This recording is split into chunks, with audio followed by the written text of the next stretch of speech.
Bienvenidos una vez más a su programa Bajo la Lupa. Esta noche nos encontramos con dos grandes invitadas, son economistas ellas. Una de ellas es la doctora Ana María Buitrago, ella es administradora pública, tiene un doctorado en Ciencias Políticas de la Universidad de Sorbonne en París. Aparte de ello, es magíster en Teoría y Política Económica de la Universidad Nacional de Colombia, economista de esta misma universidad. Nos acompaña hoy alguien que fue compañero de universidad y es la doctora Yurani Martínez, también administradora pública, es economista de la Universidad de los Andes, con maestría y doctorado en la Universidad de Illinois, Urban, en París también. Se destaca su paso por se destaca su paso por la decanatura de la Facultad de Economía en la Universidad de los Andes y es una gran líder en investigación del Banco Interamericano de Desarrollo en Washington. Muy buenas noches, bienvenidas al programa. ¿Cómo están? ¿Cómo les ha ido? Buenas noches, Germán, ¿cómo estás? Muy Encantada bien. por la invitación que nos has hecho, la verdad. Muy buenas noches a ambos. Mil gracias, muy contenta de estar aquí.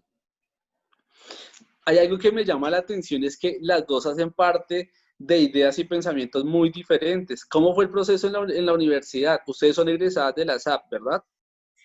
Sí, claro que sí, Germán. Pues digamos que nuestra formación académica iniciando fue bastante bonita, interesante, a pesar de que en alguna parte de la formación tomamos caminos diferentes, puedo decir que Ana es una muy buena compañera de estudio. Totalmente de acuerdo, creo que de pronto en este punto vamos a estar de acuerdo en que sí, nuestra educación fue muy completa, pero pues son dos puntos de vista muy diferentes frente al mismo tema que nos llevaron a abordar pues eh, nuestras diferentes desempeños profesionales. Entonces, Listo. En esta noche les he invitado pues a hablar de lo de ustedes, de lo que ustedes saben. Vamos a hablar de economía, pues dentro del marco de la pandemia y pasando la pandemia. ¿Qué es lo que se piensa? ¿Qué es lo que se espera? ¿Qué es lo que están viviendo en este momento los colombianos? ¿Y qué se está viendo a futuro? ¿Qué esperamos? ¿Cierto? Pero antes de comenzar, pues queremos poner en claro cuáles son las reglas del juego. Y entonces tenemos 1 minuto y medio para cada una de ustedes. ¿Cuál es la idea? Que en minuto y medio den respuesta a las preguntas que ya nuestros televidentes han formulado. Ya la semana anterior estuvimos haciendo una encuesta por vía Twitter. En ese momento nos están acompañando por Facebook Live. Entonces, igual vamos a estar tuiteando. La idea es que ustedes también estén muy pendientes de las preguntas que van surgiendo. Y aquí tenemos la primera.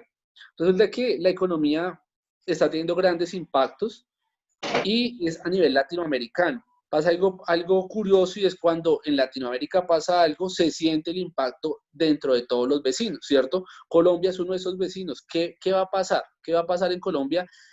¿Qué está pasando y qué va a pasar durante la pandemia? Bueno, pues la forma en la que Latinoamérica está enfrentando la pandemia es un poco lamentable, ya que es una crisis que pues nadie se esperaba. Digamos que la CEPAL ya lo tenía previsto, en donde nos decía que se daba un crecimiento del 1,3% para este 2020, pero la crisis nos cambió el panorama a todos y totalmente. Entonces, luego nos dice que nos pronostica una caída del PIB de al menos 1,8%, pero si la situación sigue, puede caer entre el 3 y el 4%. Estas situaciones se pueden dar porque la relación con las principales socios comerciales ha disminuido ampliamente y Colombia depende de buena parte de sus exportaciones y se verá afectada por la recesión mundial que se está viviendo en estos momentos. Esto dependerá mucho de las estrategias que se proponga internamente en el país y los precios de los productos primarios caerán y los términos de intercambio comercial disminuirán los ingresos y la contratación de la demanda. ¿Cómo nos vamos a recuperar de esta situación, Ana? ¿Cómo es el panorama latinoamericano? Bueno, el panorama es muy similar en toda Latinoamérica. Ha dependido mucho de la reacción de los gobiernos ante el planteamiento, pues, de las restricciones. Económicamente, el COVID deja una huella que será compleja de recuperar y pues en eso estamos de acuerdo. Yo creo que le agregaría la tasa de desempleo, que será una de las más altas a nivel interno, la disminución de salarios, lógicamente la demanda de servicios turísticos caerá y se piensa que se reducirá está en un 40%. Las pequeñas y medianas empresas se verán en obligación de pedir al Estado que los ayude, que subsidie esta reactivación económica, que es lo que ha venido pasando y lo que se ha venido viendo. En dado caso, pues de acudir a préstamos bancarios, pues nada, se van a tener que endeudar. Y pues claramente hay una hostilidad al riesgo de contraer el virus, pues es inevitable que la gente se quede con ese rezago, que esto empeorará la situación al generar una depresión de la moneda, Milton. Creo que eso es más las afectaciones más directas que vamos a tener y la solución más directa será la intervención del Estado como principal apalancamiento de las empresas. Ustedes acaban de mencionar un tema que es muy importante, que tiene ocupado a todos los colombianos y colombianas, y es la tasa de desempleo. En ese momento se habla de la tasa de desempleo, pero no se habla de la tasa de desocupación. Entonces tenemos que hasta abril del año anterior estábamos en 9,5 puntos porcentuales, pero a abril de este año estamos en 19,8 puntos porcentuales. Eso es desempleo, pero desocupación estamos en 4,1 millones de personas. Este año aumentó 1,6 millones referente al mes anterior. Si hablamos de esto y unificamos esas dos cifras, vamos a tener 32,9%. Eso es una cifra que preocupa a todos los colombianos porque esta hace parte de una de las indicaciones de desempleo más altas que pueden existir. Ustedes, al mencionar esto, ¿qué podrían decir? ¿A qué se deben esas tasas tan altas? O sea, no hay trabajo, no hay demanda. Entonces, si no hay demanda, pues no hay compradores. Básicamente, en eso consiste la economía de un país. ¿Qué podemos decir? Bueno, el mercado laboral en Colombia está en una crisis, básicamente por el costo que tiene la mano de obra, las regulaciones que se tiene ante la seguridad laboral y los impuestos de nómina, costos, despidos, inflexibilidad en las jornadas laborales, haciendo que el desempleo aumente. Adicionalmente, hay que ver que los índices de migración a las ciudades capitalistas, se puede decir como Bogotá, Medellín, Cali, eh, han sido bastante desde el campo y países vecinos, por ejemplo, Venezuela. Adicionalmente, se debe pensar en cambiar el financiamiento de las cajas de compensación, ICBF, SENA, y definir los salarios mínimos. Hacer los diferenciales para las mujeres que son o no son madres cabezas de familia, jóvenes y regiones, ya que estos gastos no los puede cubrir las empresas. Listo. Los economistas últimamente están diciendo que el desempleo se está dando por dos factores. Entonces, las empresas redujeron su personal ante la recesión económica y el cambio tecnológico. La tecnología está avanzando y dentro de la pandemia se está evidenciando esto. La fuerza laboral se está incrementando porque la mujer ya entró al tema laboral, entran los hijos y ya ahorita no es solo una persona quien trabaja para eso. Entonces ya tenemos a mamá, papá e hijos trabajando. El desempleo y ese ingreso, esa reducción de ingresos se está viendo más marcada. Ana, ¿qué le podemos decir a los colombianos de ese desempleo? Bueno, Eh, no es un secreto que el desempleo en Colombia se está dando básicamente por el bajo nivel educativo que tienen los colombianos. Tú bien lo dices, mamá, papá están saliendo a trabajar, pero en este momento en el que necesitamos más herramientas, no las tenemos. No se ha buscado una mejor expectativa de vida, una mejor calidad de vida y por lo tanto no tenemos esa preparación. Así que, pues nada, necesitamos un entrenamiento laboral que forme a la gente a buscar lo que pues más se aproxima a sus expectativas. Yo sé que para esto muchos pensarán que existe el SENA, pero en realidad este no basta porque es muy costoso la preparación por aprendiz, y además entrenan para puestos temporales. La insuficiencia en los programas del gobierno que se han venido planteando, donde se hacen promesas que de bajar el desempleo en un 10% con estrategias que no cubren en nada una implementación, pues evidencia esta falla, esta crisis. Se venían construyendo falsos imaginarios de un posible crecimiento económico que no se dio y no se va a dar en un futuro próximo. Eh, Creo que también el otro problema es que no se legisla para mejorar. Los acuerdos que se dan, a los que se llegan, son dados por cotas políticas que tienen que dar resultado para otras cosas. Pienso yo que frente a esta problemática podemos intentar llegar a un acuerdo como el caso holandés. Eh, Allí los acuerdos se hacen entre el gobierno, las empresas, los sindicatos y los desempleados. Permiten repartir mejor las cargas entre las partes, generan un nuevo contrato social y una flexibilidad laboral consensuada. Por acá me están retuiteando que dice, los colombianos no podemos copiar un modelo político de salario mínimo igual al estadounidense o la protección sindical europea. Entonces, dicen que el irrespeto a la ley acá en Colombia es muy altísimo y la corrupción está paralizando tanto la inversión pública como la inversión privada. Lo digo y lo vamos a dejar ahí como en el tintero porque más adelantico vamos a hablar un poco de eso. Y hablamos de la inversión y al hablar de inversión hablamos de oferta y demanda.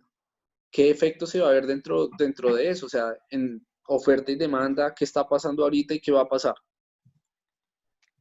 Bueno, la oferta y la demanda van a depender de las medidas que tome el gobierno. Eh, en este momento, pues las empresas van a necesitar de un subsidio de inversión, van a necesitar aumentar sus ingresos, y creo que la idea de la aumentación de los ingresos para las empresas es igual al despido de empleados, a bajar salarios y a congelar contratos. Creo que en este punto están muy equivocados porque a- apenas se dieron las primeras restricciones de salud pública. Esto fue lo primero que pasó: despidos masivos, eh, aumentó la pobreza, pues generada por esta disminución de salarios. ¿Piensan las empresas que así van a aumentar sus ingresos para una mayor inversión? Me temo pues que no. Teniendo presente todo lo que hemos estado hablando durante el programa, me surge una pregunta que leí hace ratico en los comentarios de Twitter y decía oferta y demanda. Si hablamos de oferta y demanda, ¿qué nos llega en este momento, Yurani? Bueno, tengamos en cuenta que solo hemos hablado de las problemáticas sociales y hemos dejado a un lado las consecuencias al sector industrial, que estos incluyen el comercio, el turismo, el transporte y la manufactura.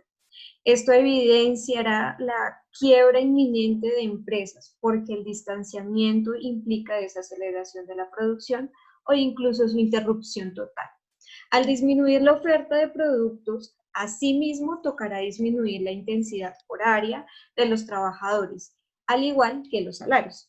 Y sin ingresos de reducción de la demanda en bienes y servicios, será evidente, incluyendo que la financiación de las empresas se da por las ganancias reducidas, porque aunque el Estado está dando alivios a las empresas, no todas cumplen con los requisitos y además la reducción de la inversión al sector privado va a ser un caos.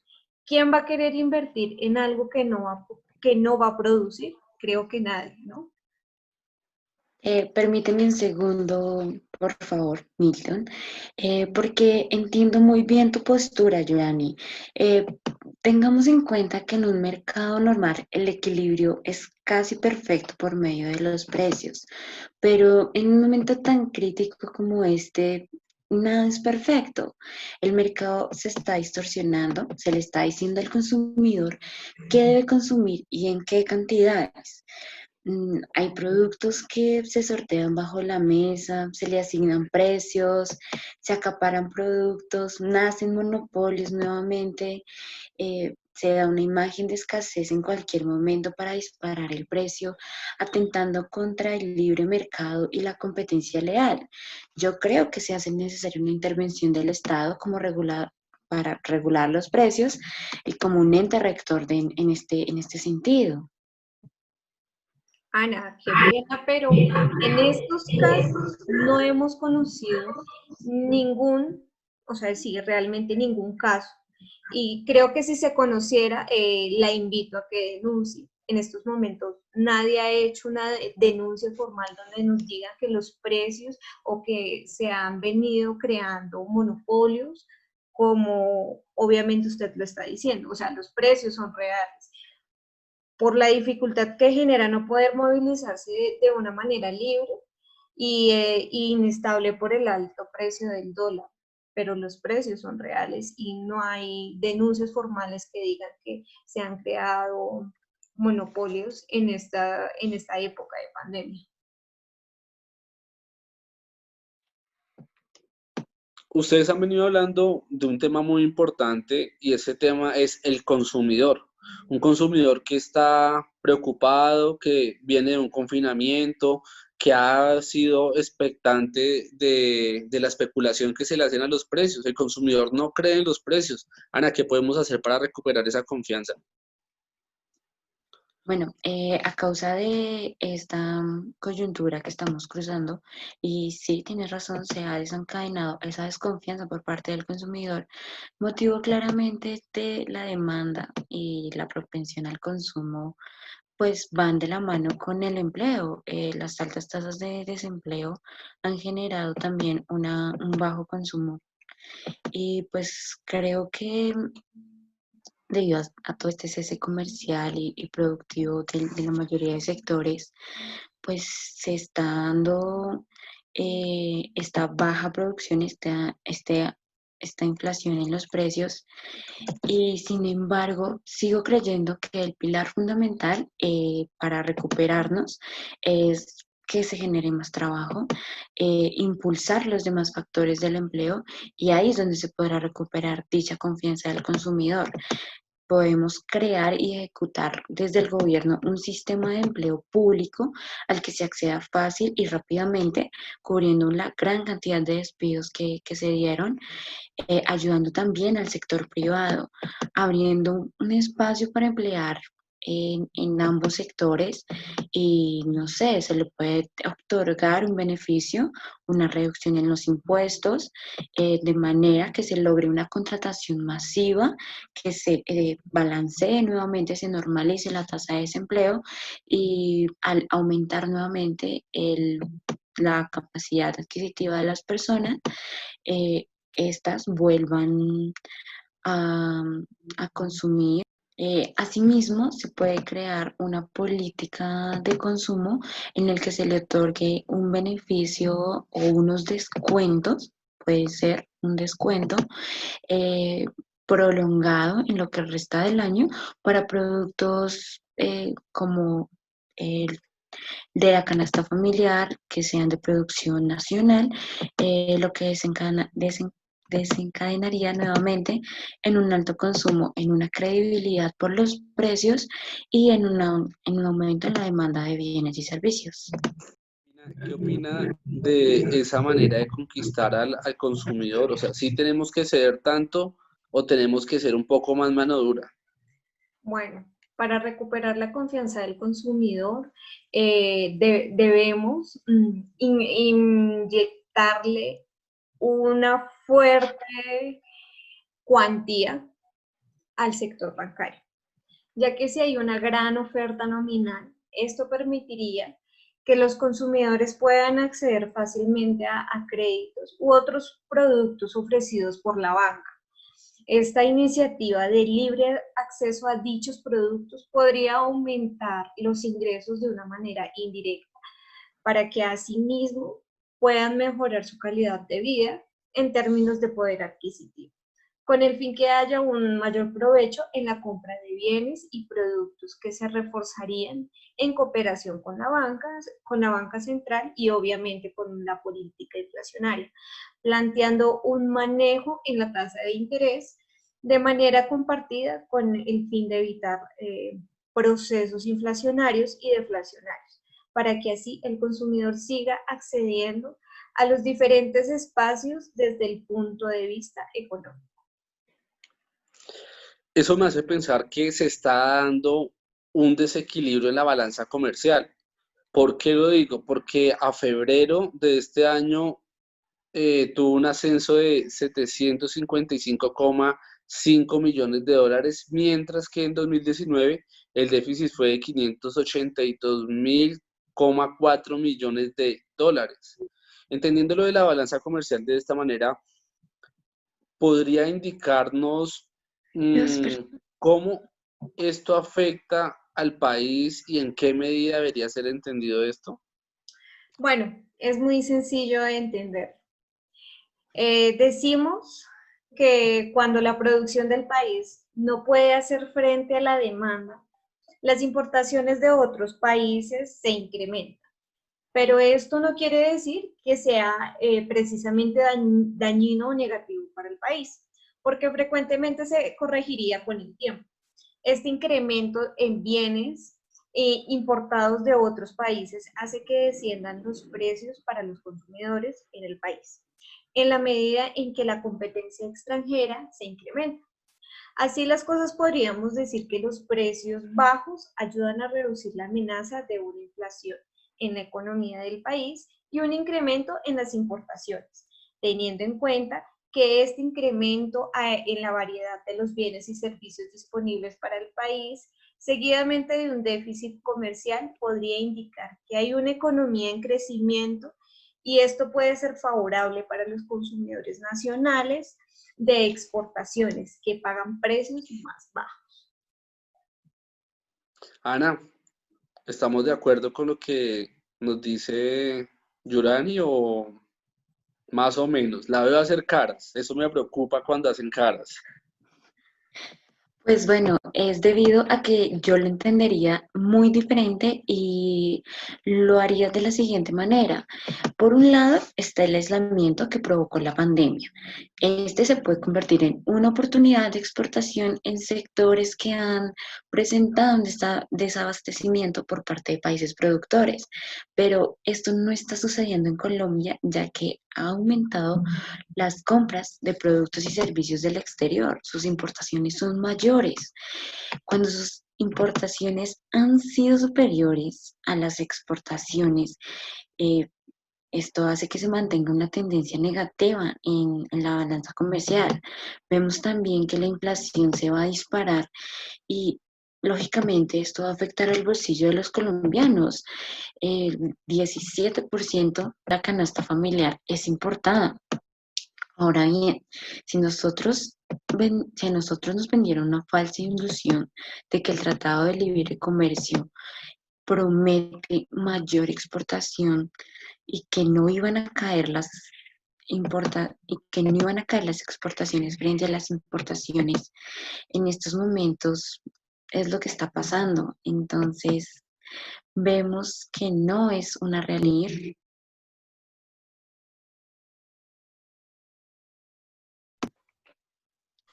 Surgen muchas preguntas alrededor del temor, de ese sustico que tenemos los colombianos por el COVID, pero ¿qué oportunidades nos está ofreciendo el país, la economía para reactivarnos, para empezar a normalizar la situación? No sé, Yurani, ¿usted qué piensa? ¿Qué opina? ¿Cuáles son esas oportunidades? Bueno, una de las oportunidades que vemos que se puede implementar en esta época de pandemia y donde la economía se está viendo gravemente afectada porque está estancada, es la reapertura del sector manufacturero y de la construcción. Claro está, con los protocolos necesarios para que la productividad no se vea afectada. Asimismo, implementando alternativas como el día sin IVA, donde esto tendría una gran acogida por parte de los consumidores, en donde se podría recaudar el dinero que se ha perdido en estos meses de aislamiento en un solo día. Esto sería realmente fantástico, ya que las ventas serían mucho más altas comparadas con el año anterior en épocas especiales como el Día de la Madre, San Valentín. Bueno, también podemos seguir esperando que la economía siga cayendo y que el PIB se siga desplomando al punto de llegar al 4%. Debemos ser conscientes que si no tomamos las medidas rigurosas para que la economía crezca, no nos vamos a poder recuperar a corto plazo. En Facebook me están diciendo, pregunta para Ana, la misma pregunta, pero nos están diciendo que si de verdad exponer a la ciudadanía, exponer a los colombianos a un día sin IVA, vale la pena, Ana. No, Germán, no vale la pena exponernos a un contagio tan alto como el que se crea en las aglomeraciones de los días sin IVA, como vimos anteriormente. Bueno, yo creo que para que se haga una buena reactivación económica, como pues propone Yurani, primero debemos pensar en proteger la vida de nuestros trabajadores, en nuestros empleados, por encima de esta reactivación económica. Sin empleados no va a haber economía, sin empleados no van a haber no. Tenemos que proteger primero la vida de nuestros empleados. Sin empleados no va a haber reactivación económica, no se va a poder generar esa producción que necesitamos. Entonces, creo que hay una mala planeación que puede causar el disparo de contagios en el país y retrasar aún más la activación económica que tanto necesitamos. Sabemos que en estos días sin IVA pueden haber más de 7.000 empleados del sector manufacturero, de la construcción, los cuales son las principales industrias que Yurani propone que salgan en un primer momento. Y pues yo la verdad creo que no es viable arriesgar sus vidas. Yo creo que hay 1.000 momentos más para una reactivación que se puede hacer de manera regulada y progresiva. No nos debemos enfocar en que este va a ser el único momento, la única oportunidad de reactivación para el país. Vamos más allá y encontrémonos con opciones de inversión en los sectores agrónomos, en los sectores pues, que están en riesgo de quiebra. Invertamos y centrémonos en dichos sectores antes de pronto exponer la vida de las personas. Qué pena contigo, Ana María. En este sentido te quiero contradecir, porque Colombia no está en la capacidad de seguir en cuarentena ni teniendo una economía estancada, porque sin economía no va a haber salud y al igual van a haber muertos, pero por hambre. Es que Colombia no es un país de caridad, Colombia no aguanta que el PIB se siga contrayendo, y es que si no hacemos la reapertura desde ya, Colombia y América Latina en general se verá sumamente afectada. Es que el Banco Mundial ya lo pronosticó, en que América Latina tendrá una contracción del PIB del 4,6% en este 2020 y Colombia caerá un 2%, así como Chile un 3% y Perú un 4,7%. Tengamos en cuenta que cada mes que la economía colombiana deja de funcionar, esto le cuesta el 6% del PIB. Al hablar de reactivación económica estamos hablando de Estado, ¿cierto? Hablamos de un Estado que puede ser invisible, un Estado que es muy partícipe de estas situaciones. ¿Cuál es la participación del Estado para que el país tenga una buena recuperación en el sector económico? O sea, ¿sí tiene que participar o no tiene que participar? La economía actúa por sí sola. En este sentido, yo creo que el Estado sería el principal actor para que la economía del país se recupere. Si bien se han expedido decretos en relación al sector económico para aliviarlo y reactivarlo, pues nuevamente en medio de esta crisis, también habría que tener un alcance en las medidas estatales con mayor cobertura, pues estructuralmente hablando, con menos restricciones o trabas en el proceso a la hora de acceder a servicios y beneficios que pues está ofreciendo el gobierno para, pues bueno, para esto pueden darse, no sé, reformular decretos expedidos como por ejemplo el subsidio a la nómina, de tal manera, primero, que se eliminen ciertas restricciones y hay que Primero, que se eliminen ciertas restricciones que hay en el momento de acceder a este. Segundo, que se imponga algún tipo de sanción al banco o entidades financieras que frenen estos procesos y que demoren los trámites a la hora de acceder a los beneficios. En tercer lugar, podemos enfocarnos en tramitar de una manera ágil el acceso a los subsidios cuando sí lo requieran las medianas, las pequeñas, las cuando así lo requieran las pequeñas y las medianas empresas. Y en cuarto lugar, podemos establecer un subsidio especial para que lo... Ah, podemos establecer un subsidio especial para lo que comprende el sector comercial, por ejemplo, tiendas de barrio, papelerías, pequeños negocios que se han visto afectados por la crisis, de manera que se pueda llevar que se han visto afectados por la crisis.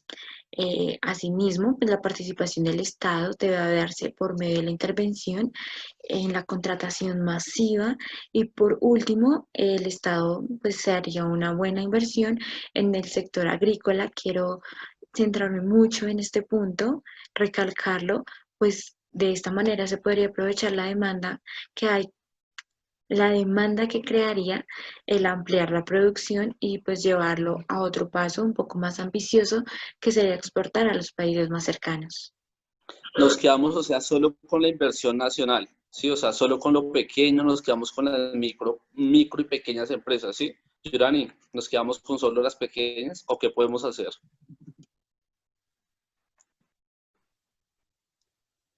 Bueno, pues ustedes entenderán que esto es en vivo y en directo, estamos teniendo problemas de comunicación. Yurani, ¿nos escuchas? Sí, Germán, acá estoy. Qué pena.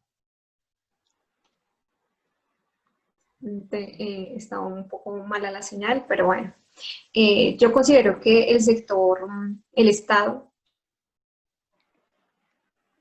tendría una participación más indirecta. O sea, siento que este debería ser intermediario para que se fortalezca la relación entre el sector bancario y el consumidor, impulsando así iniciativas como el reabrir el sector del comercio a las 24 horas del día, un día a la semana, en la que se pueda pagar con tarjetas de crédito para que se pueda acceder al mayor porcentaje de descuento que dan o ofrecen dichos almacenes o ciertos almacenes.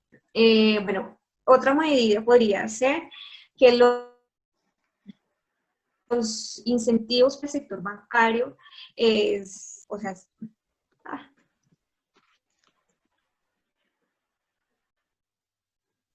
la participación del Estado sería un poco más indirecta. Siento que el intermediario, la participación del Estado sería más indirecta, sirviendo como intermediario para que se fortalezca la relación entre el sector bancario y el consumidor. Así, impulsando las iniciativas como reabrir el sector del comercio 24 horas al día, para que pagando con tarjetas de crédito se pueda acceder a al mayor porcentaje de descuento que se establece de manera y habrá una mayor circulación de dinero. Otra posibilidad serían los incentivos para el sector bancario, que por medio de campañas ofrezcan sus servicios de tal manera que el consumidor se le facilite pagar por medio de créditos, préstamos u otro tipo,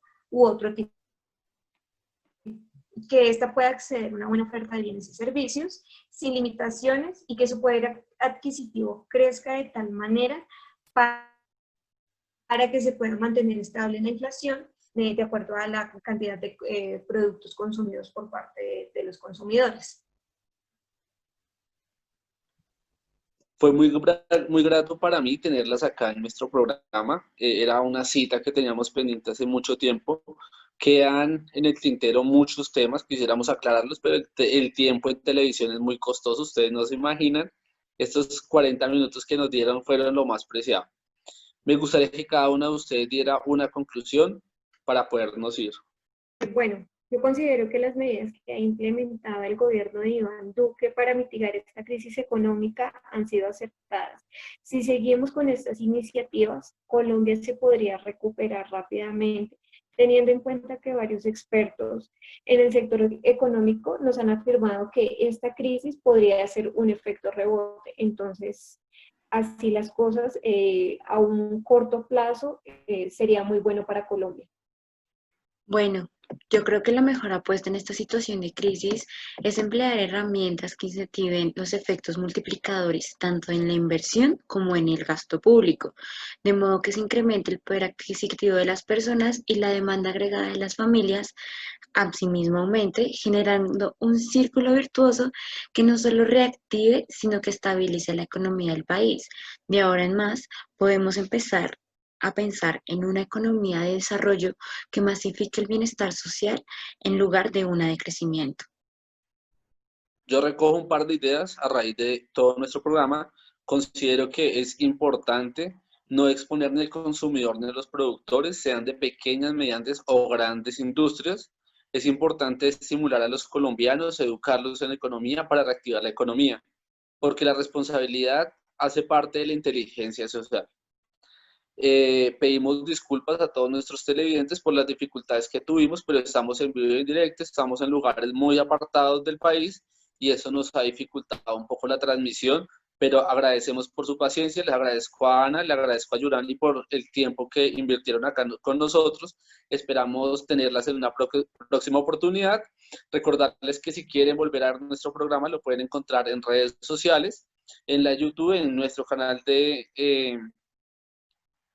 en nuestro canal. Adicional a eso, nos pueden encontrar en @bajo-la-lupa. Esperamos que todos y todas las colombianas cumplan con las medidas que el gobierno nos ha impartido. Recordemos un distanciamiento social amoroso, utilicemos tapabocas, guantes si es el caso y carguemos a todo momento nuestro alcohol antiséptico o gel antibacterial.